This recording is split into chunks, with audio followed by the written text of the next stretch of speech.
on say mesuma no ho ene bebre e adwan abrabo ho da bia ayedne me de abrabo na nya edne ma me akwa bi se wo de se wanya ho menya me ho ay adwene a medwene fa abrabo ho na me kire wo ne dai enya edne ayedede enye ehu aye fefefe ekoyie ensem a woka no ekenya susum bi omu ema wo to ye fa ne coping skills ya wo na wo wia na wonim se ba nante da o start wo nante no te hwe na wanda so se de te bia onem ba adine na wo abrante a babaawa eye obasima papa mua na wonim se obedu so mpempen so we nti abrabo sa na te te bia beti ahwe te bia bo ni so na woda fom nenso men paba men kase ayedne kase ayedne die nenso menya anu aduro kan enkoyie nenso ebeyi atete na metimi aka se ani emna yeye do what you know works best for you. Think positively.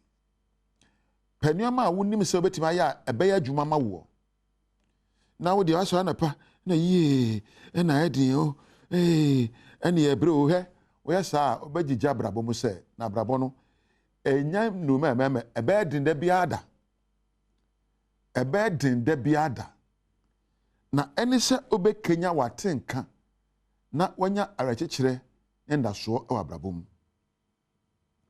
Think positively. Do what works.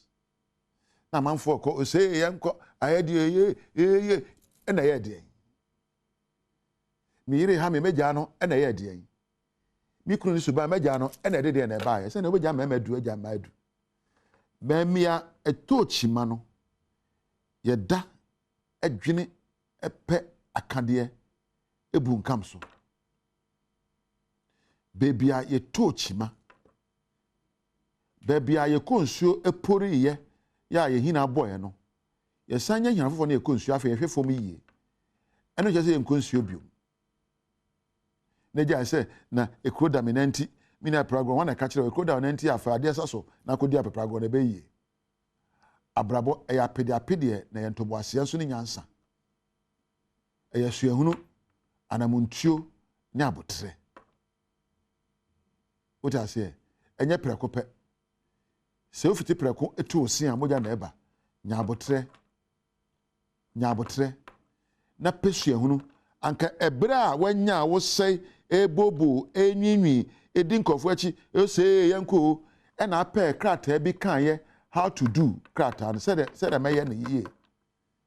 Emra akope namfo ebo chenku ese wo yire sese bo yire kwasea. Se bukun e na wo pe krata bi na pen sempe butie ye fa wade ho a ka wade enye se asai abante emina wo sei e de twadwa asu e bosobo e na ka ope krata bi ana call internet e kan kwa mefa so how do I make my life work in difficult times kwa mbe nso na mefa ma baba boye ye emina nko ye obi so apemre atwere sa de wato ba bi e won e wonim de. Read about life. Read about how to move on in life. Na empo de Nyankopon asese se mere na atim. Na brabo aye wo mu obia wa ye no. Wa mpepre ko pe no ye. Efitete besi ne. He Joseph. Se wonim Joseph. On enya da so dan kwa mo be odini.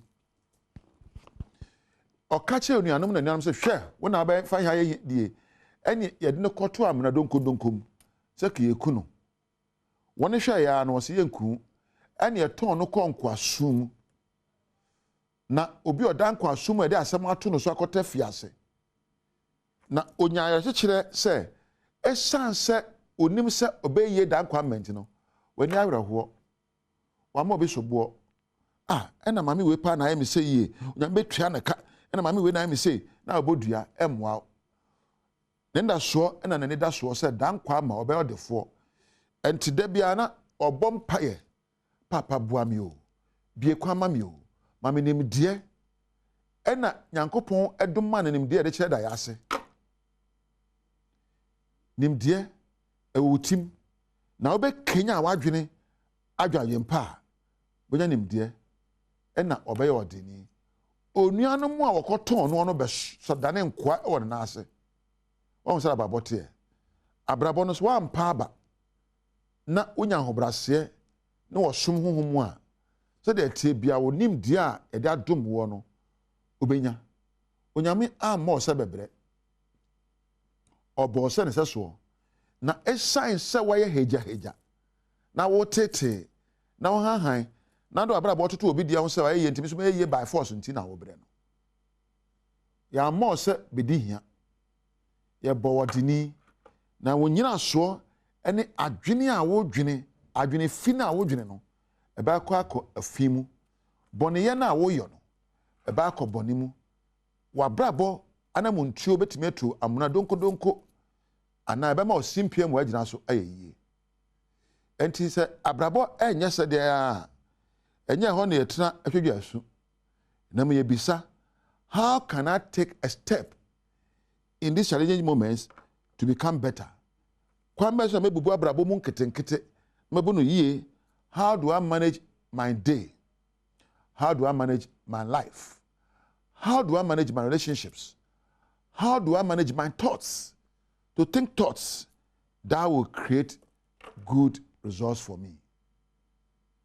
Dia ufamu neno obi afamu da Ghana dia mo famu neno obi afamu da na nye nisuo nye bufuo na awerɛhoɔ ne ɔyɛdie ɛyɛ suahunu nyansa ɛne anamontuo ɛsɛfata ɛne de bubura ɛnyɛ bufuo ɛnyɛ hejaeja yɛnko ye dabi miniam ɛnyɛ ɛmmoa ɛno de yɛne hu kɛkɛ asɛ ogya ɛmmoa nyansa ɛne akomapa suahunu ɛne subampa ɛne ɛneyapa ne nkasapa ne subampa ɛne de bubura wate ɔde nkoyi a nya meyere ɛna mɛbɔ ne so yɛmfa bubura ɛdeɛ na mɛyɛ amani meyere ɛne bɛsɔmeɛ ɛdeɛ na mɛyɛ amikru de ne die bɛma me ɛdeɛ na mɛyɛ a ɛde ɔdɔ bɛtam abrabɔ mu na mabrabɔ mu so ne gya bɛmu ɛnyɛ heja nyɛ bufuo nyɛ so boɔbɔ ɛnyɛ na me de mensɛm fata me de manko school dabi ɛmfa ho ɛdeɛn ɛna mɛyɔ akadeɛ bɛ na hia mini bi mpo ahwan ho na mɛkɔ akɔgye mmoa ɔsom bɛ na mɛsom na obi ahyia me ɔsom ase aka sɛ gyekɔ hwan na mɛfa no nyɔnko na wabɔ mɛkye dɔm wonim abrabɔ a yɛbɔ no efitete besine awade bebe tete pansam but e wawade a ekoyie efitete besine enye obi a na nya adwuma yɛ ba wo de ka kyerɛ sɛ me de manya adwuma yɔ enye obi a na ne nsa kwa na no obi de kom dae na ka kyerɛ sɛ me de me mfa ekom enada sɛ de tie bia no me nsa bɛkɔ ma no na ye ka na sɛ wie a de na mɛyɔ a me nsa bɛkɔ ma no ye ka na sɛ wie a ɛde na mɛyɛ ma brabo bɛyɛ pɛyɔ ɛno ɛna ehia look ahead yes when you are going through tough times it is easy for you to bow your head in shame to cry but look ahead hwanim sɛ ɛba na sɛ ayɛ den sɛ den aka kyerɛ sɛ this will not last forever if I have what it takes to deal with it overcome it mɛpɛ de amɛyɛ a mɛbum kamfo so this too shall pass. Wesuso ebetwam. Wesuso metimi abunkam so. Wesuso ne mre betwam. Abrabo bibia ni wa beka. Eba ne sede ya frofro sede ya besa aba fom. Mi ni awerɛhoɔ. Mi mabufuo. Mi nsu. Na mmom mepɛ de bema mayɛ na mapenda so. Onyame nhyira o.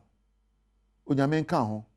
Na ma nkranhye endokoro sede ya nsuo ahyɛ wo ma no na wabrabɔ enkoyie nya bufuo nya awerɛhoɔ nya soboɔbɔ sɛ we na ayɛ ɛna enkoyi dabi minia akadeɛ nyansa suahunu ne subampa ne kasapa ne adwenempa ɛna hia wo ne onyame ntena me ediam gye so ani tekotego me da sɛ onya mmara hwɛ me kɔso ana hwɛ Adom TV aha na meja wo makra